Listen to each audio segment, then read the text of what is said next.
মুরগি উৎপাদনের পর লাভও আপনার, লসের কোনো সম্ভাবনা নেই, মুরগি নিশ্চিতভাবে বিক্রয় হবে। এমনই একটি ফার্মিং ব্যবস্থার নাম কন্ট্রাক্ট ব্রয়লার ফার্মিং। দর্শক সবাইকে স্বাগত জানাচ্ছি দীপ্ত কৃষি অনুষ্ঠানে পাওয়ার্ড বাই কাজী ফার্মস। দর্শক আজকে আমরা এসেছি বগুড়া সদর উপজেলায়। এখানকার মুরগি খামারিরা তারা চুক্তিবদ্ধভাবে তাদের ব্যবসা পরিচালনা করছে, অর্থাৎ কন্ট্রাক্ট ব্রয়লার ফার্মিং করছে। এই চুক্তিবদ্ধ হওয়ার পর তাদের ফার্মিং কেমন চলছে, কিভাবে তারা তার ব্যবস্থাপনা করছে, তার সার্বিক চিত্র আপনাদের সামনে তুলে ধরবো। আশা করছি পুরো আয়োজন জুড়ে আপনারা আমাদের সাথে থাকবেন, আর আমি সমৃদ্ধি আছি আপনাদের সাথে।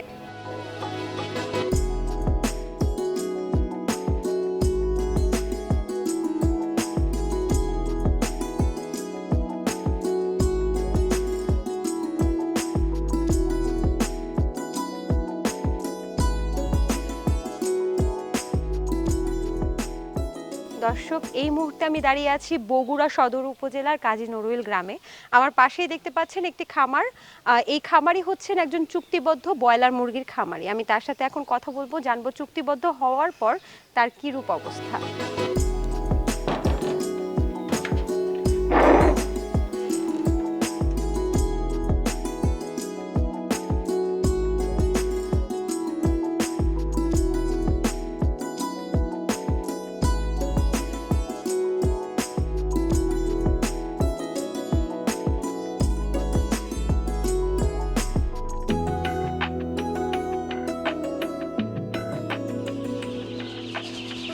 আসসালামু আলাইকুম। মাইনুর ভাই। হ্যাঁ মাইনুর। আচ্ছা, আপনি তো এই খামারের মালিক? জি। আমরা তো শুনে এসেছি আপনি চুক্তিবদ্ধ ফার্মিং, যেটাকে বলা হচ্ছে কন্ট্রাক্ট ব্রয়লার ফার্মিং, সেটা করছেন? জি। আচ্ছা, সেটা করেই আপনি মুরগি উৎপাদন করছেন। হ্যাঁ। তো দীপ্ত কৃষি টিম আজকে এই যে আপনারা এই এলাকার এই অঞ্চলে যারা আছেন খামারি, জি, জি। তারা কন্ট্রাক্ট ব্রয়লার ফার্মিং এর মাধ্যমে কিভাবে উপকৃত হচ্ছে অথবা উপকৃত হচ্ছে কিনা সেটা জানতে এসেছি। আচ্ছা, আপনার তো সময় আছে, আপনি আমাকে একটু বলেন যে আপনি এই মুরগির খামারটা বা মুরগির খামারি হিসেবে কতদিন কাজ করছেন? আমি 7 মাস এই মুরগির সাথে সম্পৃক্ততা। মানে 7 মাস ধরে আপনি মুরগি খামার করছেন? হ্যাঁ, খামার এর করছি। আগে কি করতেন তাহলে? এর আগে আমি কৃষি আচ্ছা, কৃষি জমিতে কাজ কি করতেন? এই আপনার মূলা চাষ, করলা, মরিচ এগুলোই চাষ করলাম। আর আপনি যেটা বললেন কন্ট্রাক্ট ফার্মিং, সেটা সুবিধা হচ্ছে কি আপনার বাজারে অনেক সময় দেখা যায় মুরগির বাচ্চা 60 টাকা, 65 টাকা, 50 টাকা। আর কন্ট্রাক্ট হচ্ছে কি আপনার মুরগির যদি 50 টাকাও বাচ্চা হয় তা আপনাকে কাজী ফার্মস আপনাকে 35 টাকা দেবে। আর সব রকম সুবিধে, আপনি বিক্রিতেও সুবিধে, ওনারাও এসে বিক্রি করবে। তারপরে আপনার খাদ্য সেটা ওনারা গাড়িতে করে দিয়ে যায়, ওষুধ টষুধ ওনাদের একটা ডাক্তার আসে দেখাশোনা করে। এই জন্যে কন্ট্রাক্ট ফার্মিংটা সুবিধা আর কি। আপনি তো কন্ট্রাক্ট ব্রয়লার ফার্মার হিসেবে কি কি সুবিধা পাচ্ছেন বললেন। জি। তো কেন কাজী ফার্মসটাকেই আপনি বেছে নিলেন? তাদের যে বাচ্চাটা আছে সেটার গুণগত মান ভালো, তারপরে ওনাদের যে খাবার সেটারও গুণগত মান ভালো। আমি কয়েকটা ব্যাচ করলাম, করে সেটার রেজাল্ট পেলাম। তারপরে আপনার যে ওনাদের যে সার্ভিস, মানে কন্টিনিউ একজন ডাক্তার আসে, ওনারা দেখে পরিদর্শন করে। তারপরে আপনার যে ওনার যে বিক্রি সার্ভিসটা সেটাও ভালো, বিভিন্ন সুযোগ সুবিধা কন্টিনিউ ফোন করে খোঁজ খবর নিচ্ছে আর কি হচ্ছে আমার কি সমস্যা সেটা আমি জানাতে পারছি যে কোনো সময়, সেটা রাত হোক কিংবা যে কোনো সময়। তা অন্যান্য কোম্পানির চেয়ে এটা আমাকে ভালো মনে হলো। আচ্ছা, এই সার্ভিসটা। বলছিলেন যে খাবারের মান ভালো। খাবারে এই যে যখন আপনি ব্রুডিং এর ক্ষেত্রে যখন বাচ্চাদেরকে খাওয়াচ্ছেন তখন কি বাচ্চাদের কোনো অসুখ বিসুখ হচ্ছে কিনা? খাবারে হয় না যে পেটের অসুখ হয় বা অন্য কিছু হচ্ছে কিনা? না না, প্রথমে আমরা বাচ্চাটা নিয়ে আসি, ওনারা তো গাড়ি করে ওনারা পৌঁছে দেয়। পৌঁছে দেওয়ার পর ট্রান্সপোর্ট ভাড়াও আপনাদের লাগছে না? না, কিছুই না, ওনারা পৌঁছে দেয়। আমরা খালি ওনাদের গাড়ির যেটুকু সামান্য যে রাস্তাগুলো না আসতে পারে সেটা সেখানে থাকে, আমরা যাই নিয়ে আসি। নিয়ে আসে তারপরে আমরা বোর্ডিংয়ে দেই। দেওয়ার পর বাচ্চা দেখা যায় চঞ্চল, মানে সুস্থ থাকলে বোঝা যায় কি আর কি বাচ্চাটা সুস্থ। সেটা তো দেখেই বুঝতে পারছি। আমরা বাজারে যেসব বাচ্চা দেখি তার থেকে কিন্তু খুবই চঞ্চল আপনার এই বাচ্চাগুলো। এগুলো তো কাজী ফার্মস। ওই যে আপনাকে বললাম বাচ্চার যেটা গুণগত মান। হ্যাঁ, এই জন্যই বাচ্চাটা ভালো লাগে। যখন নিয়ে আসেন তখন কয় দিনের বাচ্চা থাকে? প্রথম দিন। প্রথম দিনই আপনারা নিয়ে আসেন। আচ্ছা, আরও একটা সার্ভিসের কথা বললেন যে তারা পর্যবেক্ষণ করে, তাদের কোম্পানি জি, থেকে জি। বারবার এসে পর্যবেক্ষণ করে। এটা কি কোনো ভেটেরিনারি চিকিৎসক? হ্যাঁ, এটা ওনাদেরই। ওনাদেরই চিকিৎসক আছে, কন্টিনিউ দেখাশোনা করে। আপনাকে পরামর্শ হ্যাঁ, দেয়? পরামর্শ দেয় কখন কি করতে হবে। একটু চুক্তির বিষয়টায় আসি। হ্যাঁ, এই যে চুক্তিবদ্ধ হলেন, হ্যাঁ। আপনাকে বাচ্চা দেওয়া হলো, এক ব্যাচে কতগুলো বাচ্চা নেন? আমি 1100 বাচ্চা নিই। এটা কি খামারি ভেদে ভিন্ন, যে কেউ যদি ইচ্ছে করে বেশি বাচ্চাও না, নিতে পারবে? এটা আপনার দুর্গপ্রস্তুর একটা হিসেব আছে। আচ্ছা। একটা ব্রয়লার মুরগির জন্য যতটুকু জায়গা লাগে স্কোয়ার 1.5 হুম। এই জায়গাটুকু লাগে একটা ব্রয়লার মুরগির জন্য। আচ্ছা। এটা হিসেব করে আপনার ওই খামারিকে যতটুকু ধারণ ক্ষমতা ওই খামারে অতগুলোই বাচ্চা দেয়। তারপরে এই যে আপনাকে বাচ্চা দিল, একটু চুক্তির বিষয়টা আসি। আপনি কি কোনো জামানত দিতে হয়েছে? না, আপনাকে? কোনো জামানত লাগে না। কোনো জামানত ছাড়াই হ্যাঁ, আপনাকে জামানত এই ছাড়া। খাবার, চিকিৎসা হ্যাঁ, সবকিছু দিয়ে দিবেন? হ্যাঁ। বাহ, তাহলে তো বেশ ভালো, অনেক হ্যাঁ। সুবিধাজনক। আর পুঁজি তো তাহলে লাগছে না, শুধুমাত্র এই শেডটা করা ছাড়া এবং এদের উৎপাদনের জন্য পুঁজিটা হ্যাঁ। প্রথমে খাটাতে হচ্ছে না। পুঁজিটা খালি এটা আপনাকে খালি সেটটা করতে হচ্ছে, আর আপনাকে যে লিটার বলে যেটা কাঠের গুঁড়া তুষ ওটা লাগে, আর আপনার বিদ্যুৎ খরচ। এটা লাভ লসটা কিভাবে নেবে? মানে আপনি যখন বড় হয়ে গেল, ব্যাচটা শেষ হয়ে গেল, এই মুরগিগুলো তো তারাই নিয়ে যাবে বিক্রি করার জন্য, তাই না? জি। তখন আপনি তাহলে লাভটা পাবেন কিভাবে? এটা তো তারা বিক্রি করবে, তাহলে আপনার হ্যাঁ, লাভটা যখন কোথায়? ওনারা এসে বিক্রি করবে তখন ওনারা হচ্ছে যেখানে বিক্রি করবে ওনাদের কাছে একটা মেমো দিয়ে যাবে, আমাদের কাছে একটা মেমো দিয়ে যাবে, মানে কত পিস বিক্রি হলো না হলো এটা খামারির, সেটা কোম্পানির কাছেও থাকবে, আমার কাছেও থাকবে। আচ্ছা। এটা আবার আপনার ওনাদের যে ডাক্তার আছে ওনারা আবার হিসাব দেখবে। আচ্ছা। আমি এখানে খামারে 1000 মুরগি দিলাম, সেই মুরগিগুলো কত পালাম, কত মারা গেল, সব কিছুর একটা ব্যাপার আছে। আপনি যেটা বোঝাতে চাচ্ছেন মানে উৎপাদন ব্যয়টা, এই হ্যাঁ। মুরগিগুলো কতখানি খেলো, এই বড় হতে হতে হ্যাঁ, কতখানি খেলো, কি পরিমাণ ওষুধপাতি লাগলো, জি, জি। সেই উৎপাদন ব্যয়টার একটা হিসাব। হ্যাঁ, হিসাব আর হবে। আপনার লাভটা কোথায় তাহলে? আমার লাভটা আপনার হিসাব হয়ে তারপরে আপনার তখন আবার আপনার কেজি আসে, কেজির হিসাবটা চলে আসে। এত টাকা খরচ হয়েছে, আপনি অনেক সময় দেখা যায় 20 টাকাও পাওয়া যাচ্ছে, 15 টাকাও পাওয়া যাচ্ছে। এটা আপনার মুরগির ওজনের উপর নির্ভর করে। কেজি প্রতি? হ্যাঁ, কেজি প্রতি। ও আচ্ছা, তার মানে আপনার লাভটা হচ্ছে আপনাকে কেজি প্রতি একটা টাকা দিয়ে হ্যাঁ, দিচ্ছে। টাকা দিয়ে দিচ্ছে। এটা 10 থেকে 20 টাকার মধ্যে রেঞ্জে হয়। হ্যাঁ, 20 টাকা 19 টাকা এর মধ্যে হবেই।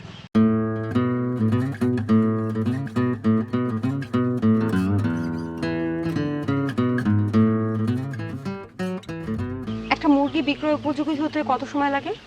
35 দিন 35 এর মধ্যে হয়ে যায়। তার মানে আপনি বলতে চাচ্ছেন এই 35 দিনে যে পরিমাণ খাবার কোম্পানি সরবরাহ করছে এবং যে পরিমাণ ঔষধ দরকার হচ্ছে, তার সার্বিক ব্যয়গুলো একসাথে যোগ করা হয়। জি, জি। যোগ করার পর একটা উৎপাদন ব্যয় নির্ধারণ করা হয়, সেটার উপরে আপনার লাভ লস ক্ষতি, তাই তো? জি, হ্যাঁ। ক্ষতি তো হওয়ার সম্ভাবনা নেই। জি। আর আপনি যদি উৎপাদন ব্যয়টা কমাতে পারেন, মানে ওষুধপত্র যদি কম লাগে, হ্যাঁ, হ্যাঁ। তাহলে আপনার এই যে 10 টাকা থেকে 20 টাকার রেঞ্জে বাড়তে থাকবে, জি। 11 টাকা হবে, 12 টাকা হবে, এটাই কি নিয়ম? হ্যাঁ, এটাই। ঠিক আছে ভাই, আমরা যেহেতু এখন ব্রুডিং ফার্মে আছি, দেখতে পাচ্ছি এখানকার চটপটে বাচ্চাগুলোকে ব্রুডিং দেওয়া হচ্ছে, এগুলোর বয়সটা কত এখন? এটা হচ্ছে আপনার 3 দিন। 3 দিন বয়সের বাচ্চা এত হৃষ্টপুষ্ট হয়ে গেছে, বাহ, বেশ ভালো। এই ব্রুডিং সময়কালটা কতদিন? এটা আপনার 3 দিন। 3 দিন পর থেকে আস্তে আস্তে বড় করতে হয়। আচ্ছা আচ্ছা, মানে জায়গাটা বড় করে জায়গাটা দিতে বড় হয়। করতে হয়। তখনও কি এই হোভার লাইট এগুলো না, থাকে? এগুলো লাগে না। আচ্ছা, তো আপনি কি করবেন 3 দিনের পরে? 3 দিনের পর ধরেন এটা একটা বিছালাম, বিছে এদিকে দিলাম। আচ্ছা, এটা দিয়ে মানে হ্যাঁ। বেড়া দিয়ে দিবেন, বেড়া দিয়ে ঘির যাতে দিলাম। মুরগিগুলো এইটুক জায়গায় হ্যাঁ, থাকে। থাকে। তারপরে ধরেন আবার 5 দিন 7 দিন এরকম করে আস্তে আস্তে করে আমরা জায়গা বৃদ্ধি করে দেবো। পুরো জায়গাটা পুরো ছেড়ে জায়গায় দেবেন। ছেড়ে দেবো। একটা ব্যাচের পরে একটা ব্যাচ আসছে না, ব্রুডিং করছেন না, তার জি, আগে জি। একটা ব্যাচ বিক্রি করেছেন না, হ্যাঁ, তাহলে এই সময়টার মাঝখানে গ্যাপ দেন নাই? হ্যাঁ, কতদিন? এটা আপনার মুরগি বিক্রি করলাম। হুম বিক্রি করার পর হুম যে আপনার যে লিটার বলে ওগুলো মেঝেতে থাকলো, আমরা করলাম কি যে মাকড়াসা বলে ওটা আচ্ছা। ঝাড়ু দিলাম। ওটা ঝাড়ু দিয়ে পুরো সেট আপনার পরিষ্কার করে করে লিটারগুলো তুললাম। লিটারগুলো তুলে আবার আপনার ঝাড়ু দিলাম, পানি দিয়ে আপনার হুইল যে বাজারে যেটা কাপড় ধোয়া সেটা বলে ডিটারজেন্ট। হ্যাঁ, ডিটারজেন্ট, ওটা দিয়ে আমরা এরকম করে আপনার নিড়ানি বলে ওটা দিয়ে কোনো ময়লা টয়লা থাকলে সেটা আমরা করে তারপরে আপনার ব্রাশ দিয়ে একবারে পরিষ্কার করে আবার ধুতো করি। করার পর তারপর আমরা ওনারা আবার কাজী ফার্মস থেকে আমার ব্লিচিং পাউডার এগুলো দিয়ে আবার আপনার তার আগে আপনাকে এগুলো কি বিনা পয়সা দিচ্ছেন? না, এগুলো আবার এটার মধ্যে উৎপাদন ব্যয়ের মধ্যে উৎপাদন ব্যয় ইনক্লুডেড। ধরা হবে। ওটা দিয়ে আপনার পরিষ্কার করার পর পুরো ঘরটা আর কি আপনাকে শুকাতে হবে। শুকাতের পর আপনার ব্লিচিং এগুলো দিয়ে আবার আপনাকে ওই যে চুন বলে, আচ্ছা। পাথরের ডনচুন, সেটা দিয়ে আপনাকে ইয়ে করতে হবে। এই যে চুন দেখতে পাচ্ছেন, এটা দেখাই দিয়ে- যাচ্ছে। হ্যাঁ, এটা দিয়ে আপনাকে করতে হবে। সেটাও আবার আপনাকে শুকাতে হবে। শুকানোর পর তারপরে এই যে পর্দাগুলো দেখতেছেন, এগুলো আপনার পুরোটাই খুলে ফেলতে হবে। আচ্ছা। খুলে ফেলতে পর আপনাকে ধুতো করতে হবে। ধুতো করার পর আবার ওগুলো আপনাকে লাগাতে হবে। তারপরে চুনটা যখন ভালো করে আপনাকে শুকাতে হবে, শুকানোর পর ওনারা এসে দেখবে যে আপনার পরিষ্কার পরিচ্ছন্নতা ভালো মতো হয়েছে কিনা। আচ্ছা। ওনারা দেখার পর যেটাকে লিটার বলে সেটা আপনাকে সংগ্রহ করতে হবে। সংগ্রহ করার পর আপনাকে যে দেখতে পাচ্ছেন ওরকম করে বিছিয়ে দিতে বিছিয়ে হবে। দিতে হবে। সেটা আপনাকে আবার শুকাতে হবে। আচ্ছা। শুকানোর পর তারপরে আপনাকে ওনারা এসে আবার দেখবে। এর মধ্যে আপনাকে অবশ্যই 15 দিন পার করতে হবে। তার মানে আপনি এই যে সব প্রক্রিয়াটাকে হ্যাঁ। বললেন, ধৌত করা, পরিষ্কার করা, সবটুকু 15 দিন গ্যাপটা দিতে হ্যাঁ, হবে, গ্যাপটা তাই দিতে না? হবে, হ্যাঁ। এবং আরেকটা ব্যাপারে যে খামারের চারপাশে আমি দেখতে পাচ্ছি খুবই ক্লিয়ার, একদম ঘাস টাস রাখেননি আপনি। ইঁদুর টিদুর ঢোকারও কোনো সম্ভাবনা নেই, চারিদিকে বেড়া দিয়ে দিয়েছেন, তাই না? হ্যাঁ। ইঁদুর বা অন্যান্য প্রাণী আসলে কি হয় জানেন? এটা আপনার ওই যে আপনি বললেন জৈব নিরাপত্তা। জৈব নিরাপত্তার প্রথম ইয়ে হচ্ছে ব্রয়লারে যদি আপনি জৈব নিরাপত্তা যদি ঠিক মতো করতে না পারেন, ব্রয়লারে বলেন আর যেটাই বলেন, লেয়ারে বলেন, তা খামারি কোনোভাবেই লাভ করা সম্ভব নয়। এই যে আপনি দেখতে পাচ্ছেন যে বাইরে দিয়ে নেট দিয়ে ঘিরে দিচ্ছি, এটা আপনার অনেক সময় দেখা যায় শিয়াল, কুকুর, তারপরে যে আমাদের ইঁদুর, আশেপাশে যে দেশি মুগরি, ওগুলো দেখা যায় পাশ দিয়ে চলাফেরা করতেছে। আবার অনেকে দেখা যাচ্ছে লোকজন এসে আবার ওটা না থাকলে আবার দেখা যাচ্ছে নেট আছে না, ওরা সামনে ধরে মুগরি দেখতেছে। খুবই ভালো লাগছে। মুরগির খামারগুলো এত সুন্দরভাবে যদি পরিচালনা হতো তাহলে মুরগির মৃত্যু হার অনেক বেশি কমে যেত। ব্রুডিং এর বিষয়টায় আসি। হ্যাঁ, কতগুলো মুরগির জন্য কত ওয়াট বাল্ব রেখেছেন? এখানে যদি 300 বাচ্চা থাকে, 200 ওয়াটের 3টে বাল্ব দিতে হবে। এক বাচ্চার জন্য প্রতি বাচ্চা ওয়াটের জন্য 2 ওয়াট করে বাল্ব লাগবে। তো প্রথমে এনেই কি খাবার দিলেন, নাকি ওই যে মুরগির বাচ্চা যখন বের হয় তখন তো তার মধ্যে কিছু কুসুমের অংশ থাকে, প্রথম দিন কি খাবার দিতে হয় প্রথম কয়েক ঘন্টা? না, প্রথমে আমাদের গাড়ি করে দিয়ে যায়, তারপর আমরা এখানে এসে ছেড়ে দিই। ছেড়ে দেওয়ার পর প্রথম অবস্থায় আমরা পানি দিই। পানি দেওয়ার পর তারপরে আপনার এগুলো পাত্রে দেয় না, আপনার এটি ছিটে দিই। ওই প্রথম অবস্থায় মানে খেতে ভালো পারে আর কি, এই জন্য আমরা ছিটে দিই।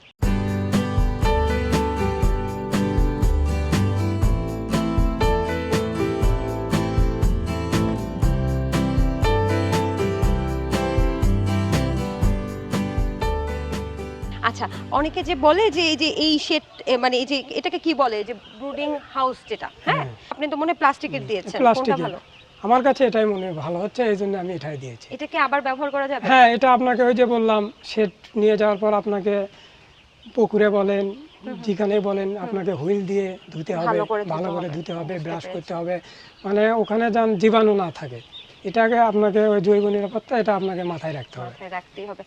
হোবার দেখতে পাচ্ছি অনেক খামারি আছে ছোট হোবার ব্যবহার করে, হ্যাঁ, দাম কম লাগে। তো ছোট হোবারের আপনি খুব বড় হোবার বানিয়েছেন এবং প্রত্যেকটা মুরগি কিন্তু আলো পাচ্ছে।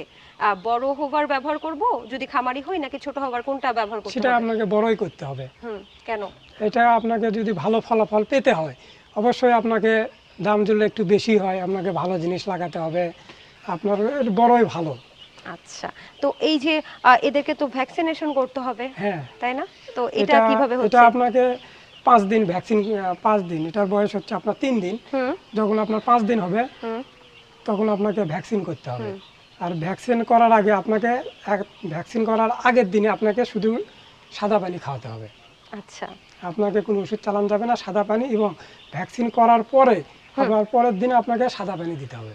খুব গুরুত্বপূর্ণ একটা কথা বলেছেন, এটা খামারিদের জন্য অনেক উপকারে আসবে। এটা আবার আপনার 7 দিনে একটা হবে, 12 দিনে একটা হবে আচ্ছা, ভ্যাকসিন। 12 দিনের তাও একই অবস্থায় হবে। আগের দিনে আপনাকে সাদা পানি দিতে হবে, পরের দিনে আপনাকে সাদা পানি দিতে হবে। সাদা পানি মানে বিশুদ্ধ পানি? হ্যাঁ, বিশুদ্ধ পানি। আচ্ছা, আপনি একটু বলেন তো ওই যে ভ্যাকসিন কি কি দেয় রোগের, জানেন আপনি?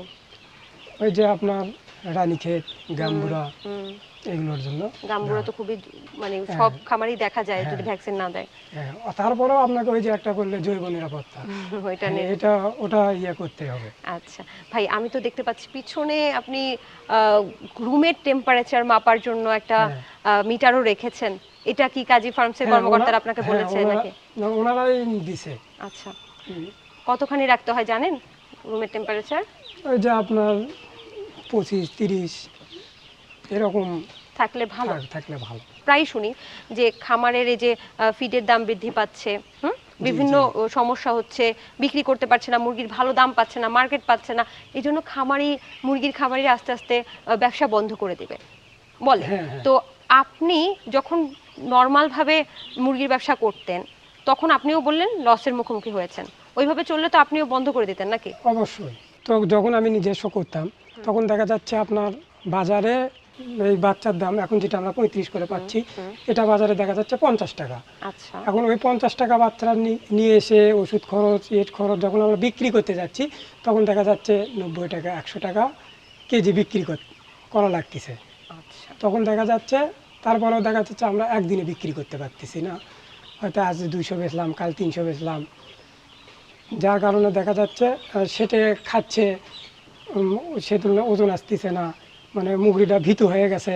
আহা, এই কারণে দেখা যাচ্ছে নিজস্ব খামারই লাভ হতে পারছে না, লসে লসও পড়ছে। এবং মুরগি মরে গেলেও আপনার দায়িত্ব, হ্যাঁ, মুরগি বিক্রি করতে না পারলেও আপনার উপরেই হ্যাঁ, ক্ষতিটা পড়তেছে, তাই না? হ্যাঁ। আর আর তারপর 7 মাস পরে, 7 মাস পরের সাথে 7 মাস পরে না, যে 7 মাস ধরলেন যে হ্যাঁ, ধরলাম। কন্ট্রাক্ট ফার্মের সাথে, হ্যাঁ, প্রথমে ধরছি হুম, আমার ওবায়দুল ভাইয়ের সাথে পরিচয়, উনি বলতেছে করেন, সমস্যা নেই, এটা আপনি কিছু না হলেও লস হবে না আপনার। তা ওনাকে প্রথম আমাকে বাচ্চা দিল, দিয়ে উনি সব কিছু দেখলো, এরকম এরকম করে করছে, আপনি তো করছেন, তারপরে আমি বলি আপনি এবার আমারটা শোনেন। হ্যাঁ, ওনারটা শুনলাম, তা মোটামুটি ভালো রেজাল্ট হয়েছে। তো প্রথম ব্যাচে যদি বলি কেমন টাকা পেয়েছিলেন? প্রথম ব্যাচে আমি ওই যে আপনার 50,600 টাকা ওটা পেয়েছিলাম। হ্যাঁ, শুধু লাভই পেয়েছেন? না, ওটা আপনার খরচ 10,000 টাকা খরচ হয়েছে, আচ্ছা। ধরেন 40,000 টাকা। 40,000 টাকা আপনার হাতে চলে হ্যাঁ, এসেছে? হাতে চলে এসেছে। আচ্ছা, তারপরের বছর, তারপরে- পরের ব্যাচে? তারপরে আপনার 45,600 টাকা। আচ্ছা, ওটা আপনার হচ্ছে কি, পরের ব্যাচে আমার কারেন্ট বিল একটু কম হয়েছে, যার কারণে দেখা যাচ্ছে ওটা তো আমার 40,000-ই 40,000 লাভ হয়েছে। হ্যাঁ, লাভ হয়েছে। এর পরের বছরগুলোতে কেমন হয়েছে? এইরকমই, তৃতীয় এইরকম। ব্যাচে? তৃতীয় ব্যাচেতে আপনার হুম। ওই 45-এর মতো হয়েছে। ঠিক আছে ভাই, আমি আপনার সার্বিক বিষয়টা বুঝলাম, আশা করছি দর্শকরাও বুঝেছে, এবং আপনার মুরগিগুলো বেশ ভালো আছে, সুন্দর আছে। আশা করছি আপনি আশানুরূপ ফলটা পেয়ে যাবেন এই ব্যাচে। ধন্যবাদ আপনাকে। আপনাকে অসংখ্য ধন্যবাদ, ভালো থাকেন তাহলে। আমাদের দীপ্ত পরিবারকেও ধন্যবাদ ফার্মে আসার জন্য। জি, ভালো থাকবেন, আল্লাহ হাফেজ। আসসালামু আলাইকুম। কৃষি বিষয়ে যে কোনো তথ্য জানতে ও জানাতে লিখতে পারেন এই ঠিকানায়। দীপ্ত কৃষি, প্লট 7/A/গ, তেজগাঁও শিল্প এলাকা, ঢাকা 1208। আপনারা চাইলে ইমেল করতে পারেন krishi@dipto.tv এই ঠিকানায়, অথবা ফোন করতে পারেন 0178-768-2832 নম্বরে। শুক্রবার ছাড়া প্রতিদিন সকাল 9টা থেকে বিকেল 5টা পর্যন্ত। অস্থিতিশীল বাজার দর, পোলট্রি ফিডের ক্রমান্বয়ে চড়া মূল্য বৃদ্ধি এবং খামারে বিভিন্ন রোগবালাইয়ের বিপুল পরিমাণ সংক্রমণের কারণে খামারিদেরকে বলতে শোনা যেত যে তারা খুব শীঘ্রই এই পোলট্রি খামার বন্ধ করে দেবে, অর্থাৎ পোলট্রি খামারগুলো বিলুপ্ত হওয়ার একটি সম্ভাবনা তৈরি হয়েছিল। কিন্তু বর্তমানে কন্ট্রাক্ট ব্রয়লার ফার্মিং আসার কারণে এই সম্ভাবনা একেবারেই নেই, অর্থাৎ খামারিরা কোম্পানির সাথে তাদের ঝুঁকিগুলো স্থানান্তর করতে পারছে, ফলে লস হওয়ার তো কোনো সম্ভাবনাই নেই, তারা লাভবান হচ্ছে এবং নির্দিষ্ট পরিমাণ লাভ পাচ্ছে প্রতিবার। এ কারণেই খামারের মুখে ফুটেছে হাসি। দর্শক, আজকের মতো আমি সমৃদ্ধি বিদায় নিচ্ছি দীপ্ত কৃষি অনুষ্ঠান থেকে, পাওয়ার্ড বাই কাজী ফার্মস। আগামী পর্বে আবারও কোনো কৃষক বা খামারির গল্প নিয়ে আমরা হাজির হব। সে পর্যন্ত ভালো থাকুন, সুস্থ থাকুন, খোদা হাফেজ।